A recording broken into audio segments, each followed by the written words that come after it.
So somewhere on your notes right now, to get started today, I would like you to name the 7 dwarves. Go ahead and take a minute. If you need to pause, go ahead and do that. Do you remember any of them? Do you remember all 7 of them? Well, let me ask you this. Was this task difficult or was it easy for you?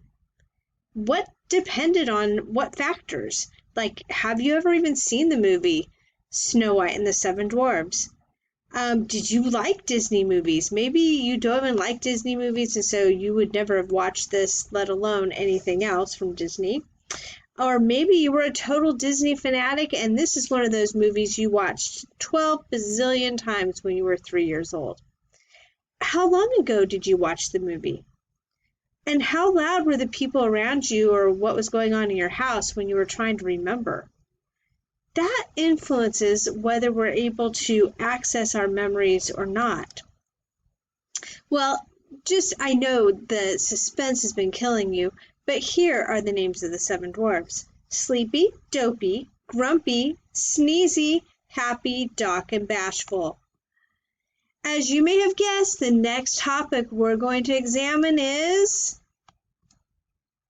memory, the persistence of learning over time through the storage and retrieval of information. Are you ready? I am, because I love studying about memory. It's interesting and it helps give me some tools to help remember things that I don't want to forget. Okay, so there are 3 different stages of memory: encoding, storage, and retrieval. Really, this comes from kind of the computer age, the idea, and I know these graphics are old, but how do we encode? Well, we have to enter the information into a computer, and usually we do that through our keyboard. And then we store it onto our hard drive, right? And that is our storage. And then where do we retrieve that information later on? Well, we can see it on the screen or the monitor. These are the 3 stages of memory. So let's start with encoding. Encoding is basically processing of sensory information into the memory system.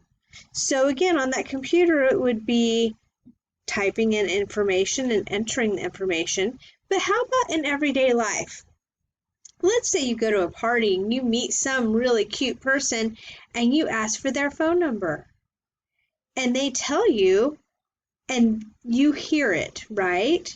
It goes into your ears. You sense that information. And so you are encoding it.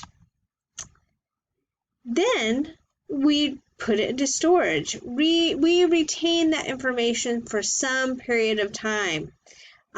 You may press Control S for saving information on your computer, but in real life, how do you remember somebody's name or somebody's phone number?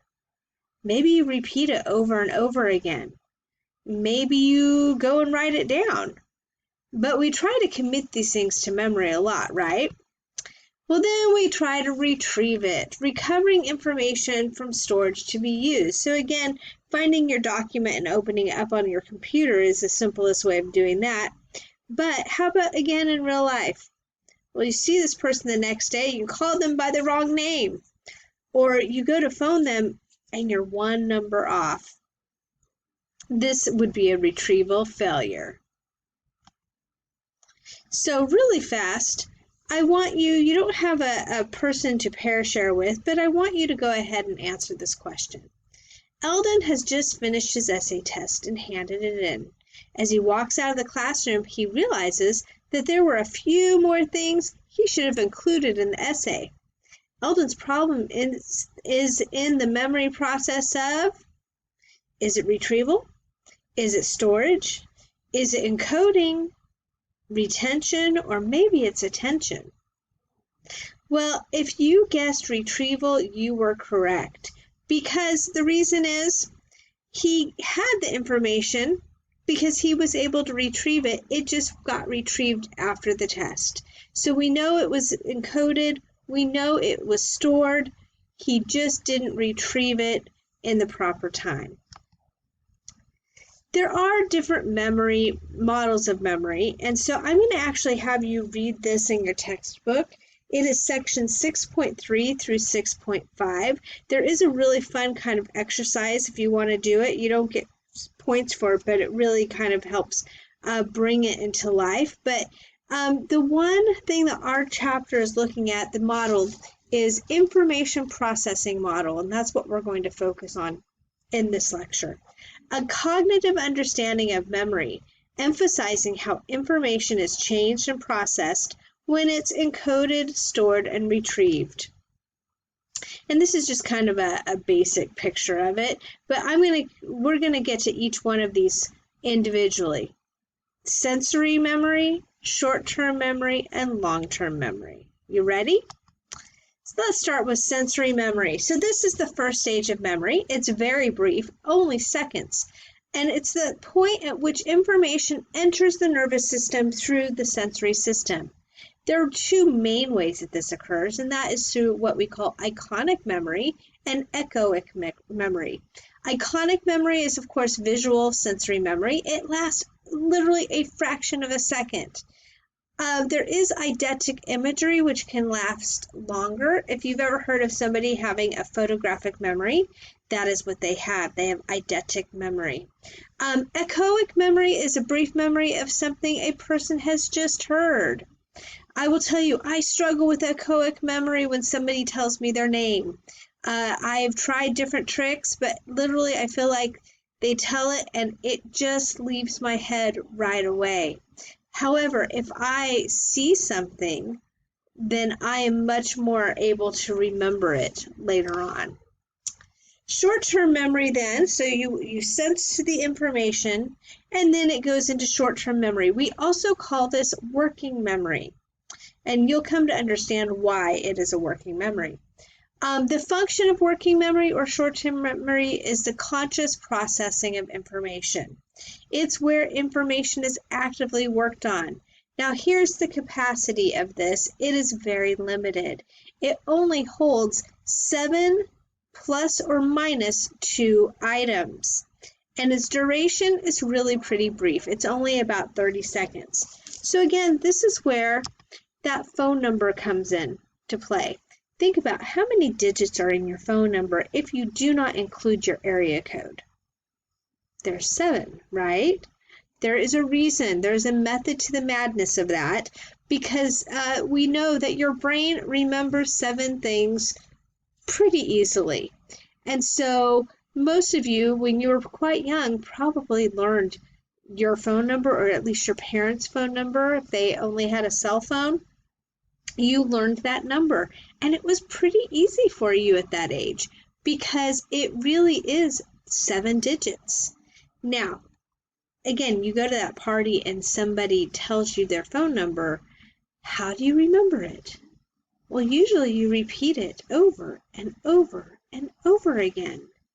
We'll talk more about that in just a minute. But that is short-term memory, or like I said, also working memory. Something else about short-term memory that you need to not forget, it's something we talked about when we talked about learning, and that is selective attention. The ability to focus on only one stimulus among all sensory input. So selective attention can get in the way sometimes of us processing information and taking it from short-term memory into our long-term memory. We do have a couple of different ways that we process that information in short-term to help us remember things. Besides repeating it, we can organize items into familiar, manageable units. This is a tool known as chunking. So really quickly, try to remember the numbers below.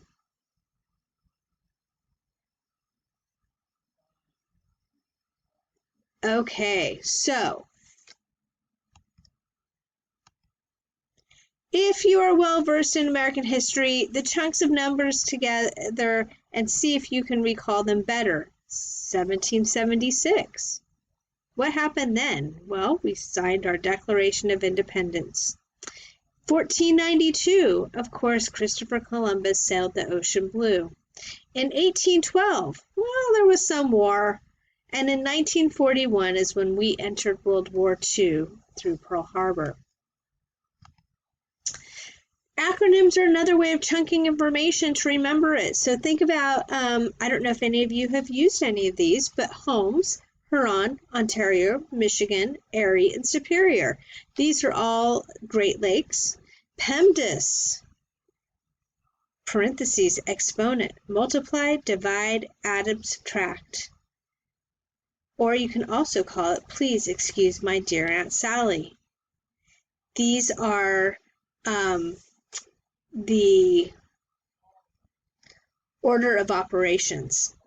And then the last one is Roy G. Biv, red, orange, yellow, green, blue, indigo, and violet. All, the colors of the rainbow, basically. So if you ever took music lessons, you may also used acronyms to remember, like, the notes on a staff. I think it was FACE is one of them. The other one is Every Good Boy Deserves Fudge. And again, if you have no clue what I'm talking about, then you probably never took a music lesson or piano lessons. But that was just a way to learn what the letters of the notes were on a staff. So another tool that is used sometimes is called maintenance rehearsal. And this is when we are mentally or verbally repeating the information again and again. It allows the information to remain in working memory longer than the usual 30 seconds. So this helps us jump into long-term memory. The function is, of course, organizing and storing information. It's a much more passive form of storage than working memory or short-term memory. It is thought to have pretty much unlimited capacity, and it's thought to be permanent. It is the third stage of memory. Again, it has the largest capacity, the longest duration, and information placed is to be kept more or less permanently. Now, here's the deal. I know there's things if I asked you a question, you may go, oh, I knew that information at some point in my life. I know I did, but now I can't remember it. Well, there might be a couple of reasons for that. Number one, I like to say if you don't use it, you lose it. And that does occur sometimes. It's still in there somewhere. It's back in the darkest recesses of your mind. But it is something that if you haven't used it, sometimes it is there's some retrieval failure involved. The other option is sometimes you just did not encode it long enough to be in long-term memory. There are types of long-term information: procedural or non-declarative memory, and declarative, or what they also call explicit memory. So non-declarative or procedural memory is information for skills, procedures, habits, and conditioned responses. It's basically like, how do you ride a bike? Or how do you know how to skip? Or how do you swim or walk? These are procedural memories. And once you know how to do it, it seems like you don't forget, but it's also sometimes hard to explain. Declarative memory is information that is conscious and known, and that is actually divided also into two sections: semantic memory and episodic memory. Semantic memory is that general knowledge such as language and formal education. It may be, George Washington is the first president of the United States. It might be knowing all of the words to a song.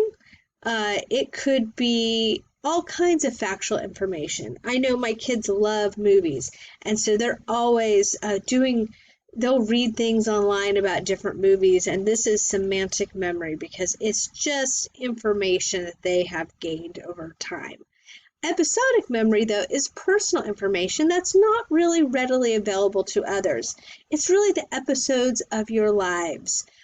So you can say, hey, I remember that Christmas when I asked for one thing and I didn't get it. We've had a couple of those stories in our family, which are kind of funny, but looking back, they were not funny at the time. But other personal information. Do you remember that time that I fell off my bike and scraped my leg? That would be an episodic memory. Now, here's the problems with information processing model. Some information skips from the first two stages and enters long-term memory automatically. How can this happen? Well, some things are just significant enough that we remember without having to rehearse it or having to use different kinds of tools to help us remember. Also, since we cannot focus all the sensory information in the environment, we select information through our selective attention that's important to us. So it might mean that you miss out on something that you should have known, but it wasn't important to you versus whatever was in the room at the time. And the nature of short-term memory is much more complex than this gives us credit for. So when it comes to encoding, though, we have a couple of things we need to remember, no pun intended. There is automatic processing. So there's some unconscious encoding of just incidental information. Like think about the last time you hung out with some friends. Was it daytime? Was it nighttime? Those are not things that you tried to commit to memory, but you can probably remember just because it was unconsciously encoded. There's also well-learned information, like word meanings. You can also actually learn how to automatically read backwards. You can learn automatic processing in that way. But these are all automatic processes. Examples: what did you eat for lunch today? What was the last time you studied? Was it during the day or during the night? You know the meanings of these very words you're reading? Are you actively trying to process the definitions of the words?